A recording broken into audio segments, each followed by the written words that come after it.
tell me that I'm never. Halo semua, salam sejahtera Malaysia. Tuan-tuan dan puan yang amat dihormati.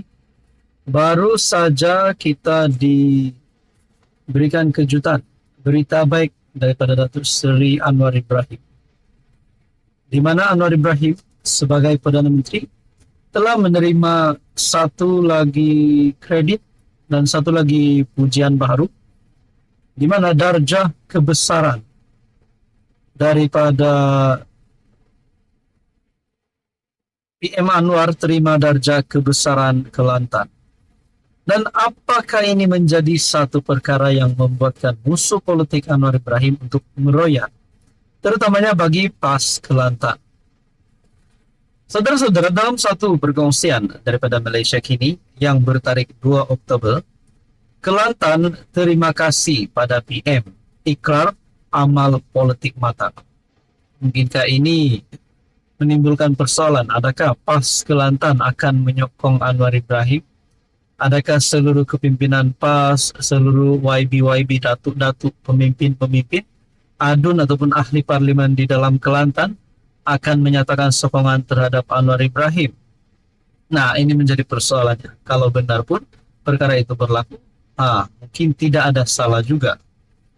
Kerajaan Kelantan menyambut baik beberapa pengumuman yang dibuat Perdana Menteri Anwar Ibrahim sempena lawatan kerjanya ke negeri itu.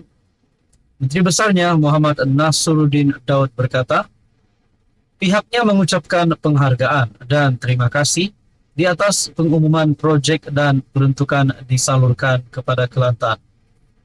Justru jelasnya kerajaan negeri juga komited dan mengamalkan budaya politik matang dan sejahtera serta kerjasama yang membawa manfaat kepada negeri. Semangat federalisme hendaklah sentiasa dijunjung tinggi dalam memastikan kebajikan rakyat terus diberi keutamaan dan ia merupakan kunci kepada pembangunan berterusan dan kesejahteraan rakyat.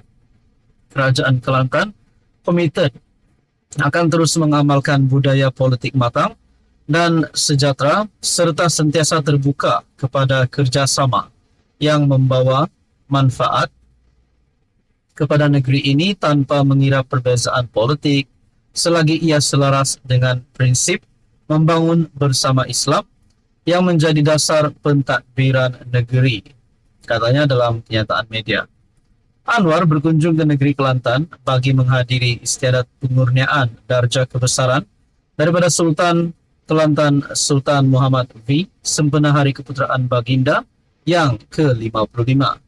Dia turut mengadakan lawatan kerja dan mengumumkan peruntukan membabitkan pos projek pusat dialisis Yayasan Sultan Kelantan Darul Naim sebanyak RM8 juta dan menambah baik Pasar Siti Khadijah Kota Baru sebanyak 5.5 juta.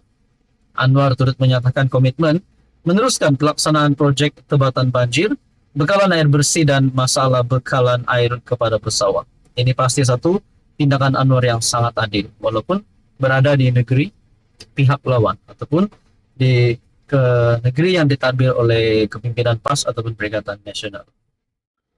Halo semua, salam sejahtera Malaysia. Saudara-saudara yang amat dihormati, sudah pasti sebelum ini kita dengar ada gesaan kepada Anwar untuk letak jawatan, ada gesaan kepada Anwar untuk membubarkan parlimen.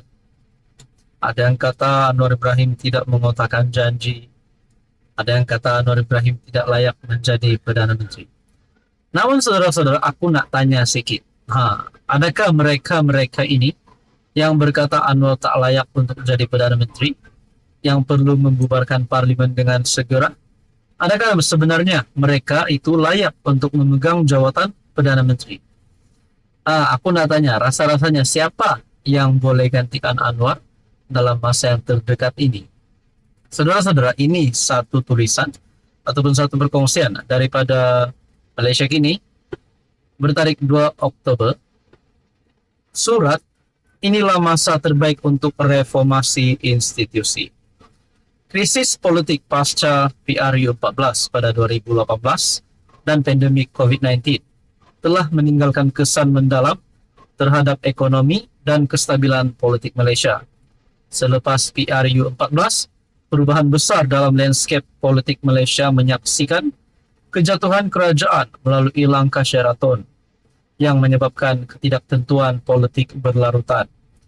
Perubahan kepimpinan yang berlaku beberapa kali dalam tempoh singkat ini melemahkan kestabilan kerajaan dan menyukarkan usaha.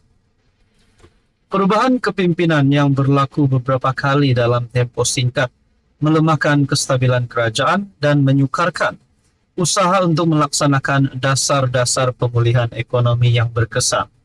Pada masa yang sama, pandemik COVID-19 melumpuhkan ekonomi global, termasuk Malaysia, dan menekan sistem kesihatan awam negara.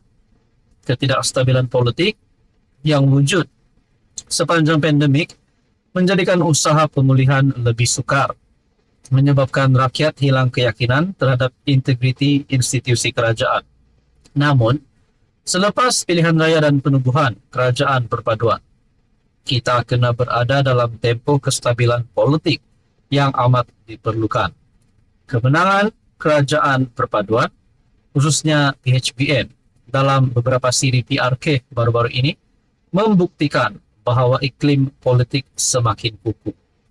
Majoriti besar yang dimiliki oleh kerajaan dalam parlimen menyediakan asas yang kuat untuk melaksanakan reformasi yang telah lama tertangguh. Kini adalah masa terbaik untuk merealisasikan reformasi institusi demi memastikan kemakmuran dan pertumbuhan negara yang berterusan. Kerajaan Perpaduan Malaysia telah membuktikan kestabilan luar biasa sejak penubuhannya.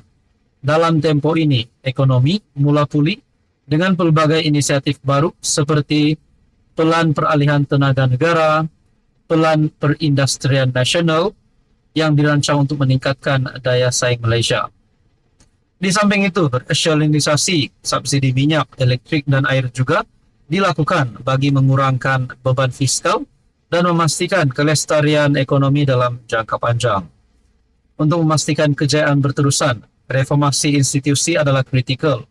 Langkah-langkah berikut adalah cadangan konkret yang perlu dilaksanakan untuk memastikan ketelusan, kebertanggungjawaban dan pemberkasaan institusi.